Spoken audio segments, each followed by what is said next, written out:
histoires, je les ai souvent longtemps avant de commencer à travailler. En fait, comme je suis extrêmement paresseux, je ne commence à toucher un crayon euh, que lorsque l'histoire est totalement dans ma tête. Et elle surgit comment l'idée d'histoire? Alors Ça, c'est mystérieux. Les enfants me demandent ça dans les classes, comment surgissent des idées. Alors je leur dis que je suis bien embêté pour leur répondre. Et je leur disais, vous voyez, par exemple, le loup est revenu, l'idée que j'ai eue, je rencontre tout le temps des gens qui me disent, ah mais pourquoi on n'a pas eu cette idée-là? Moi je ne sais pas pourquoi je l'ai eue, mais ce que je sais, c'est que je n'aurais pas pu l'avoir si je n'avais pas connu tous les contes qui sont dedans. Et donc, en fait, pour avoir des idées, il faut un peu se remplir la tête de tas de choses. Mais alors comment ça vient? Quelquefois j'ai des idées, des débuts d'histoire mais que j'essaie de ficeler. Alors là, ça c'est autre chose. Je prends ma bicyclette et puis je les construis à bicyclette parce que c'est un bon rythme pour la pensée. C'est ni trop lent, ni trop rapide. Et puis il y a un effort. Par exemple, l'histoire du chapeau rond rouge, je vois très bien comment je veux comment elle est dans ma tête. C'est-à-dire que toute l'histoire est là, rien de changé, sauf que c'est tout dans la transformation des caractères des personnages, du fait que le loup est pris un peu à contre-pied. Et ça, c'est à bicyclette que j'ai l'idée, par exemple, de la grand-mère qui revient du supermarché, parce que je me dis que ça c'est la vie. Le chapeau rond rouge, j'ai toujours cru que c'était ça quand j'étais petit. C'est vrai, ce qui est marqué en 4e de couverture.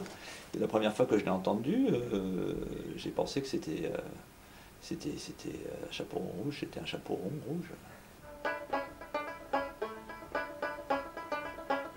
C'est mon filleul, qui a maintenant 32 ans, qui m'a raconté ça m'a fait mourir de rire, qui m'a dit que quand il était en cours d'histoire, encore assez âgé, et qu'il entendait parler de l'Autriche-Hongrie, il entendait l'autruchon gris.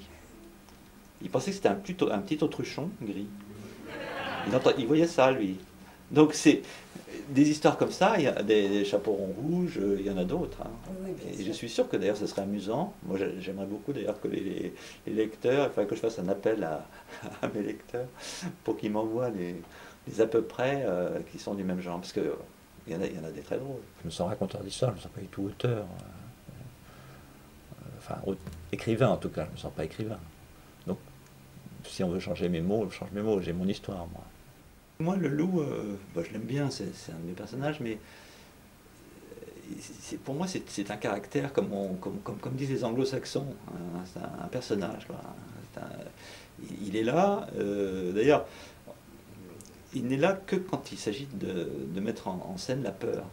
Moi, je pense que les livres pour enfants ne fonctionnent que sur les sentiments. Quand vous enlevez les sentiments, il n'y a plus d'histoire. Hein. Je commence par faire le découpage, c'est-à-dire que j'ai toutes les, je fais des petites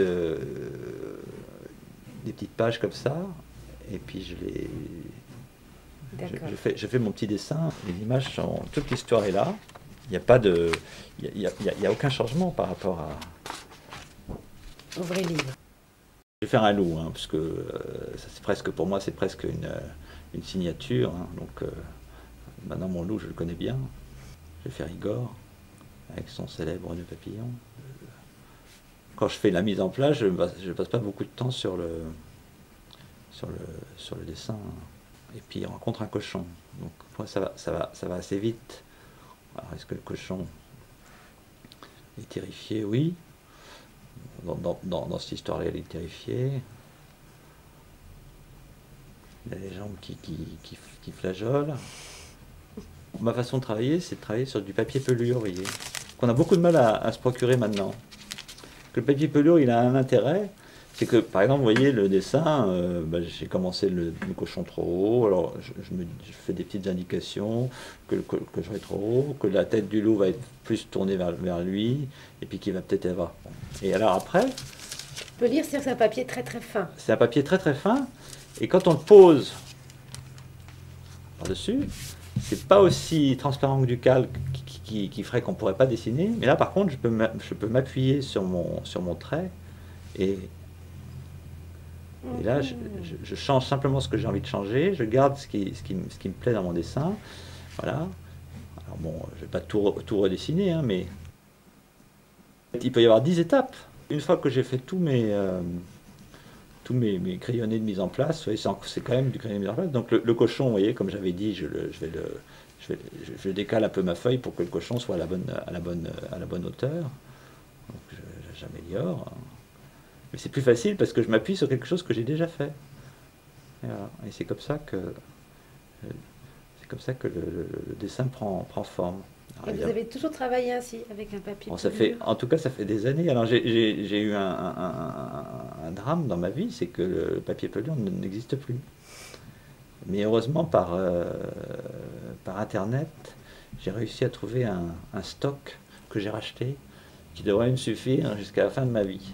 Je fais d'abord toutes mes pages à ce niveau d'élaboration. Et quand elles sont toutes faites, je les scanne.